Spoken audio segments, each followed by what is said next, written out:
Hello, in this video I'm gonna show you how to check the notifications history on Samsung Galaxy S24 FE.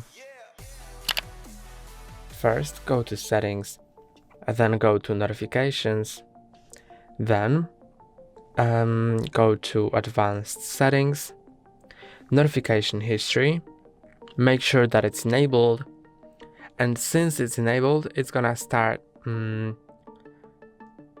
saving the recently dismissed notifications, as you can see here, and when I dismiss more of them they will also be